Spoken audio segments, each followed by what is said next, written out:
Hello, you guys. My name is Sarah. I am so excited that you are tuning in to this workshop, y'all. Get ready to laugh because words are hard for me, but we are going to have some fun. Hopefully, we'll learn something new and even do a mind shift on the way it comes to how we care for our family and our homes. You guys, okay, so why in this world does this lady get so excited to talk to you about cleaning supplies? You guys, I'm coming from a place of my heart because my son was chemically burned when he was 5 years old because preschool was actually handing him Clorox wipes. It took us months to figure out. Once we did figure out what it was, there was 4 kids in his class of 9 that had some level of chemical burn. And we were like, what in the world? If it's making this big of an impact, open wounds on the back of his hands, what's it doing to us internally? So my husband and I started doing some research and we were shocked to find out that there is no regulation when it comes to the cleaning products we find in our shelves. What?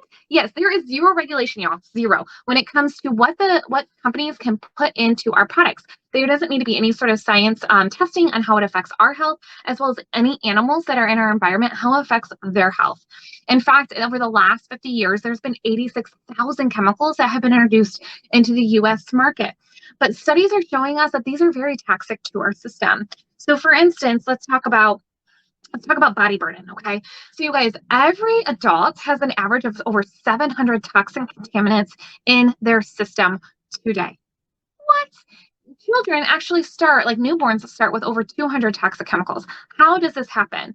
Well, let's talk about our grandmother. So when our grandmother was exposed to some of these chemicals, think of like when the DET was like really big, those really toxic chemicals. And then after the fact, we realized how toxic they were, right? Any of those chemicals, pesticides that are in the ground, Clorox wipes or any sort of disinfectant wipes that they're using, especially when they're new 50 years ago, they're absorbed into her system. And then what happens is our body can't break it down. But as women, as a woman, we have a unique capability of getting rid of some of that through pregnancy. So grandmother passed it down to mom, passed it down to you.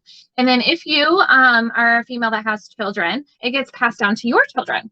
And what happens is it just becomes a chain. It's a toxic buildup that gets passed on over and over again. In fact, the average newborn, I'm going to read this from here, it's directly from the EPA.gov.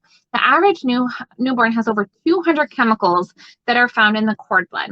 So actually, there's a total of 287 chemicals. 217 of them are toxic to the brain and nervous system. 208 of them are linked to birth defects and abnormal development, and 180 of them cause cancer. Y'all, this is not good. This is something that can be preventable. And all it is choosing something different to bring into your home. The very things that I was grabbing as a young mom, terrified that my twins are getting sick because we were sick constantly and it was miserable. My toddler was bringing in. I was actually exposing them to toxic substances that was contributing them to be sick. Okay, so let's talk about that. So these chemicals can actually cause short-term reactions as well as long-term impacts. So short-term, I think of like if you're cleaning your bathroom, if you have a heavy chest or hard to breathe, if you're coughing, if you're sneezing, if your eyes are watery, if your hands are getting red. In fact, if they are chronically dry, it could be from a toxic burn, a chemical burn that's on your hands. Those are all symptoms that your body's like, this isn't good. I'm trying to get rid of it. I'm trying to get away from the environment, getting that substance out of my system. That's something short-term. And the long-term impacts that can happen are, of course, cancer. In fact, 9 out of 10 people that get cancer, and it's from an environmental factor, something that they were exposed to over a long period of time. They also can cause autism, ADHD, and Alzheimer's. And the reason for that is that these chemicals actually are endocrine disruptors. Phosphates might be something that you have heard before, or sulfates. Those are actually endocrine disruptors. They get into the brain barrier. They actually break down the growing process in kids, and they also can change neuron pathways in kids as well. I'm sorry, in adults and kids as well.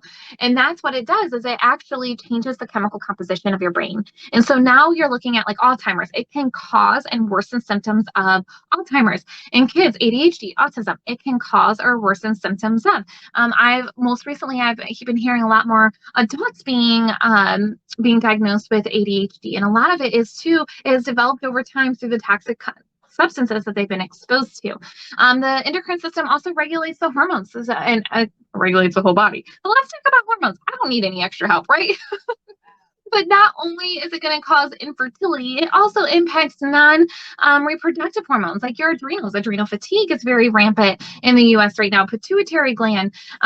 You guys, when a lot of infertility specialists talk about, and even ADHD and autism specialists talk about getting toxic substances out of the home and how it can create a huge significance. I've come across several people that were not able to get pregnant or conceive. And once they actually detox their home when it comes to their food, their cleaning chemicals, and even the air quality, it actually has helped them become pregnant down the road because they're getting all of that toxic substances out. It is. So you guys, we can't control everything, but what we can control are things that we breathe in, bring in our home to clean or even to care for our bodies. So the body washes, the shampoos and conditioners, the chemicals that we're using to clean the bathroom, to clean the toilet, to spray the counter, maybe the stainless steel cleaner, like all of those chemicals are things we can control. And that's what my heart with is here is to share with you guys this week is like, how can we just think differently instead of chemically killing? Because that's only one way to clean, you guys, is these chemicals that we're used to. If it smells a certain way, if it feels a certain way, that means it's clean. And in reality, a lot of times when we're using these chemicals, we're not using them properly. And also they cross-contaminate. They actually take viruses and bacteria from one surface and they move it to another, which cause a lot of sicknesses instead of preventing, okay?